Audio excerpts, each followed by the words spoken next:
जय हिंद। मैं सहायकाचार्य सहदेव सिंह, राजनीति विज्ञान, राजकीय महाविद्यालय इटावा। आज हम पढ़ेंगे मौलिक अधिकार। इससे पूर्व हम मौलिक अधिकारों पर 4 वीडियो बना चुके हैं। आज हम मौलिक अधिकारों में समानता के अधिकार के अनुच्छेद 17 और 18 का अध्ययन करेंगे। इससे पूर्व हमने 14, 15 और 16 इसको समझ चुके हैं। तो 17 क्या कहता है? 17 का मतलब है अस्पृश्यता का अंत। अस्पृश्यता का अंत कहा गया है कि अस्पृश्यता प्रतिबंधित है और अस्पृश्यता का किसी भी रूप में प्रयोग दंडनीय अपराध है। यह एक निरपेक्ष अधिकार है। निरपेक्ष अधिकार हमारे 2 हैं, एक तो 17 और 24। निरपेक्ष अधिकार का मतलब है इसके विरुद्ध कोई प्रतिबंध नहीं लगाया जा सकता, एक निरपेक्ष रूप से नागरिकों को मिला हुआ है। ये व्यक्ति और राज्य दोनों के विरुद्ध है, परंतु इसकी परिभाषा कहीं भी संविधान में नहीं है। न्यायालय ने अस्पृश्यता शब्द को ऐतिहासिक करार दिया है, जहां जन्मजात कारणों से कुछ लोगों या जातियों को निम्न समझा जाता है। भारतीय समाज की मूल संरचना जाति आधारित है, जिसका सबसे विकृत पक्ष अस्पृश्यता के रूप में देखा गया है। तो कहने का मतलब अस्पृश्यता एक निरपेक्ष अधिकार है जो नागरिकों को भी मिला हुआ है, जो राज्य के व्यक्ति और राज्य दोनों के विरुद्ध है। कहने का मतलब ना तो व्यक्ति कोई अस्पृश्यता का भेदभाव, छुआछूत का प्रयोग कर सकते हैं किसी के खिलाफ, ना राज्य, और परंतु इसकी परिभाषा संविधान में नहीं है। न्यायालय ने इसको बार बार स्पष्ट करने का प्रयास किया है। न्यायालय ने इसको ऐतिहासिक करार दिया है और ये माना जाता है कि हमारे यहाँ जन्मजात कारणों से कुछ लोगों या कुछ जातियों को निम्न समझा जाता है, और क्योंकि हमारे समाज की जो मूल संरचना है वो जाति आधारित है, और ये जाति व्यवस्था का सबसे विकृत रूप है अस्पृश्यता। तो इसके ही संदर्भ में क्या आया? अस्पृश्यता निवारण अधिनियम 1955।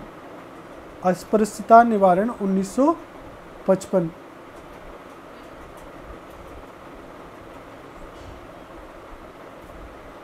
चूंकि ये अधिकार है कि इसको करने के लिए लागू करने के लिए संसद को नियम बनाने पड़ते हैं। इसको संविधान में या इसमें अस्पृश्यता निवारण अधिनियम 1955 में भी परिभाषित नहीं किया गया है, परंतु कुछ कार्यों को अस्पृश्यता के व्यवहार में शामिल किया गया है। इसी संदर्भ में संसद ने अस्पृश्यता निरोधक एक्ट 1976 बनाया। हाँ, अब इसको परिभाषित तो नहीं किया गया है, लेकिन कुछ कार्यों को अस्पृश्यता फैलाने वाले व्यवहार के रूप में परिभाषित किया गया है। जैसे किसी व्यक्ति को पूजा स्थल पर जाने से अथवा पूजा करने से रोकना अस्पृश्यता माना जाएगा। सार्वजनिक स्थानों पर प्रवेश से रोक और सामाजिक संस्थाओं और अस्पतालों में प्रवेश से रोक, किसी भी मार्ग, तालाब व नलकूप के प्रयोग से रोक, किसी भी व्यक्ति को जाति सूचक शब्दों से अपमानित करना, छुआछूत का किसी दार्शनिक या धार्मिक आधार पर औचित्य सिद्ध करना, ये क्या है? अस्पृश्यता के व्यवहार हैं। अब मूल रूप में संसद ने 1955 में इसको लागू किया था, एक्ट बना के, अस्पृश्यता अपराध निवारण अधिनियम 1955। उसके बाद इसको संशोधन करके अस्पृश्यता निरोधक एक्ट 1976 बनाया गया है। तो मूल एक्ट तो है अस्पृश्यता निवारण अधिनियम 1955, इसमें संशोधन हुआ 1976। अब इसमें कुछ अस्पृश्यता को फैलाने वाले व्यवहारों का जिक्र किया गया है, तो अस्पृश्यता को दंडनीय अपराध बताया गया है। ये था अनुच्छेद 17, जिसमें हमने अस्पृश्यता को देखा। अब हम देखेंगे अनुच्छेद 18, जो कहता है उपाधियों का अंत। उपाधियों का अंत, उपाधियों का अंत कैसे? देखिए, इसको भी 4 भागों में विभाजित किया गया है। इसके भी 4 क्लॉज हैं।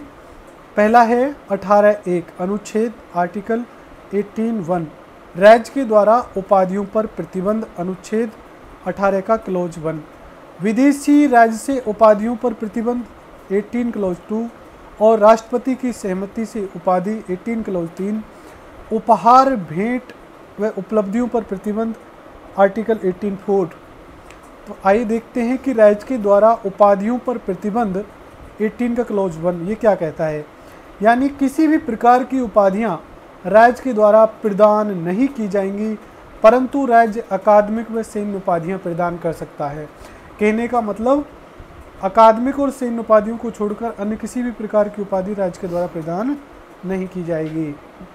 18(2) विदेशी राज्य से उपाधियों पर प्रतिबंध। विदेशी राज्य से उपाधियों पर प्रतिबंध, इसका मतलब है कि कोई भी भारतीय नागरिक विदेशी राज्य से कोई भी उपाधि ग्रहण नहीं करेगा।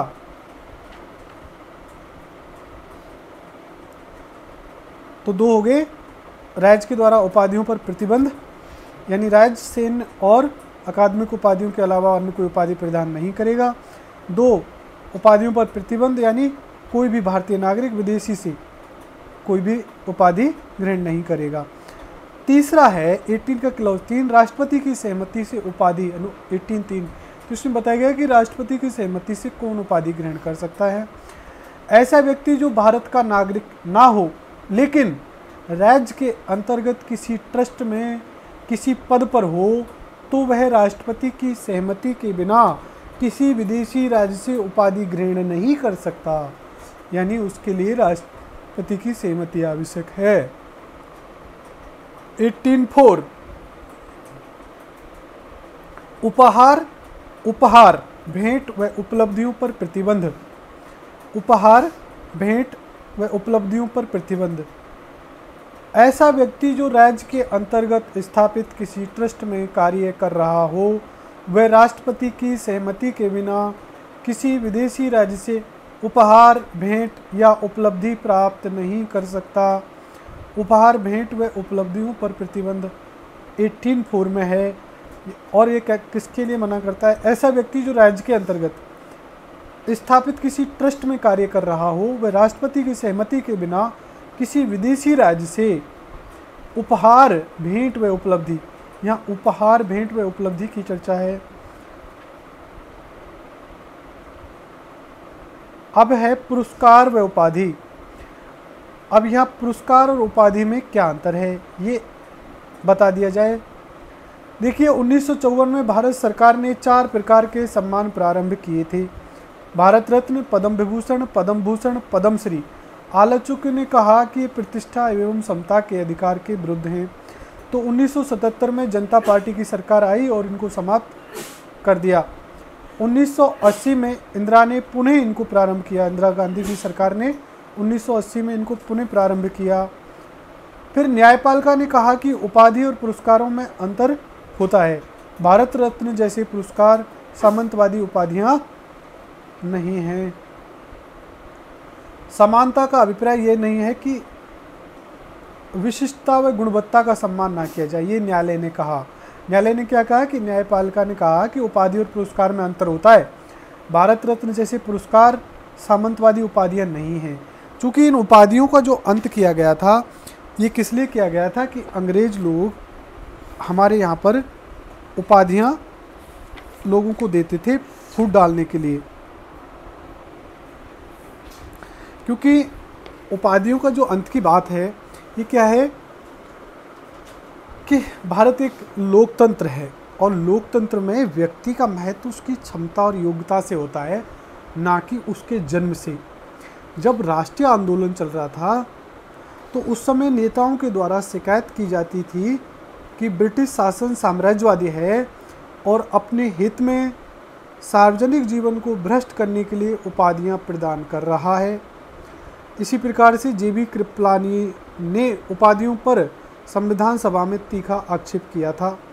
इसलिए स्वतंत्र भारत में शैक्षिक संस्थाओं और सैन्य प्रयोजनों के अलावा राज्य के द्वारा उपाधियों को प्रदान करने पर प्रतिबंध है, क्योंकि उपाधियां एक प्रकार से समाज में विषमता पैदा करती हैं। तो इस प्रकार से ये उपाधियों को जो अंत करने की बात आई थी वो यहाँ से आई थी कि अंग्रेज़ों के द्वारा जो उपाधियाँ प्रदान की जाती थी वो सार्वजनिक जीवन को भ्रष्ट करने के उद्देश्य से प्रदान की जाती थी। और जबकि भारत एक लोकतांत्रिक देश है, लोकतांत्रिक देश में किसी की भी पहचान उसकी क्षमता और योग्यता से होनी चाहिए। फिर न्यायपालिका ने इन उपाधि जो भारत रत्न, पद्मश्री, पद्म विभूषण, पद्म भूषण और पद्मश्री, इनका पक्ष लेते हुए कहा न्यायपालिका ने कि उपाधि और पुरस्कारों में अंतर होता है। भारत रत्न जैसे पुरस्कार सामंतवादी उपाधियां नहीं हैं। समानता का अभिप्राय ये नहीं है कि विशिष्टता और गुणवत्ता का सम्मान ना किया जाए। बालाजी राघवनवाद 1994 में न्यायपालिका के अनुसार इनका प्रयोग व्यक्ति के नाम से पहले नहीं होना चाहिए।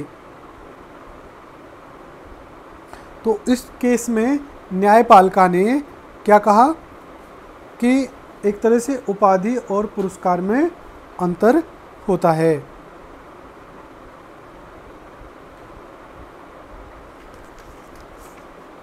ओके, धन्यवाद।